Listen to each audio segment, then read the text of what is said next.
Hello students, welcome to अरियंत। और आज हम लोग एक क्वेश्चन डिस्कस करने वाले हैं जो कि है चैप्टर न्यूक्लियाई में से। इस क्वेश्चन में गिवन है कि explain the meaning of binding energy of a nucleus in the nuclear reaction this much, calculate the energy release in joules. Mass of lithium दे रखा है इतना, मास ऑफ हीलियम दे रखा है इतना, मास ऑफ हाइड्रोजन इतना, mass of neutron and 1U की value हमें गिवन है। 1U से हमें इतनी एनर्जी मिलने वाली है, ये पता है। देखिए, सबसे पहले हमें बताना है कि what do you mean by the binding energy of the nucleus, कि न्यूक्लियस की बाइंडिंग एनर्जी का मतलब क्या होता है।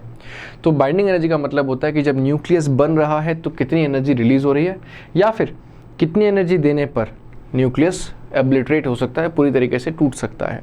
यानी कि बाइंडिंग एनर्जी का मतलब energy required to break a nucleus into its constituents, जो कि हम यहाँ पर डेफिनेशन में भी देख सकते हैं। The binding energy of any nucleus is the minimum amount of energy which is essential to separate the nucleus from each other. Binding energy को हम न्यूक्लियस की स्टेबिलिटी से भी रिलेट कर सकते हैं। जितना ज़्यादा स्टेबल न्यूक्लियस होगा उसको ब्रेक करना उतना ही मुश्किल होगा, यानी उतनी ही ज़्यादा उसकी बाइंडिंग एनर्जी होगी। अगर हम बात करें कि एक पर्टिकुलर न्यूक्लियर रिएक्शन के अंदर कितनी बाइंडिंग एनर्जी रिलीज़ हो रही है, तो हम इस इक्वेशन से देख सकते हैं कि हमारे पास एक केमिकल रिएक्शन थी, उसमें एक न्यूक्लियर रिएक्शन थी। तो हमारे पास में एक, इस पार्ट को इरेज करना, तो हमारे पास में एक न्यूक्लियर रिएक्शन थी जिसके न्यूक्लियस थे रिएक्टेंट में A एंड B, और प्रोडक्ट्स बन रहे थे हमारे पास C एंड D।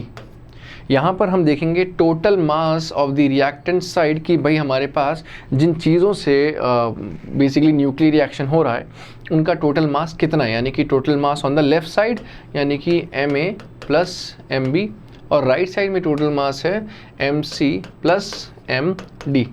अगर एनर्जी रिलीज़ होती है तो इसका मतलब मास कम हो जाता। देखिए, यहाँ पर लेफ़्ट साइड पे जो मास है, अगर वो मास एनर्जी में कन्वर्ट हो जाता तो फिर इसका मतलब यहाँ से एनर्जी रिलीज़ हो जाती तो यहाँ पर मास कम आता, यानी कि मास लॉस हो जाता।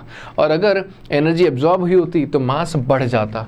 यानी कि हम यहाँ पे चेक करेंगे कि मास में डिफरेंस कितना है, क्योंकि जितना डिफरेंस इस मास में आएगा उतनी ही ज़्यादा एनर्जी ऑब्टेन हमें होगी, जिसका रिलेशन हम कह सकते हैं E is equals to delta M into 931.5 MeV divided by U, या फिर हम इसे 931 भी बोल सकते हैं अप्रॉक्सीमेटली, जिसको हम यहाँ पर एज इट इज सॉल्व कर सकते हैं। अब हम यहाँ पर डेल M की वैल्यू कैसे ऑब्टेन करेंगे, total mass on the left hand and total mass of the right hand को सब्ट्रैक्ट करके, जिसकी वैल्यू हमें मिली है कितनी, इतनी 0.005138 टाइम्स U। इसे हम इस इक्वेशन में पुट करेंगे और हमारे पास में जो एनर्जी आई है वो आई है 7.65 मल्टीप्लाइड बाई 10⁻⁻13 जूल, और ये आई है पॉजिटिव में। दैट मीन्स ये जो रिएक्शन था ये एक्सोथर्मिक था, इतनी एनर्जी रिलीज़ हुई है। आप देख सकते हैं कि रिएक्टेंट साइड पर मास ज़्यादा है, प्रोडक्ट साइड पर मास कम है, यानी कि मास का लॉस हुआ है। दैट मीन्स एनर्जी रिलीज़ हुई है, एनर्जी रिलीज़ हुई है। आई होप आपको एक क्वेश्चन समझ में आया होगा।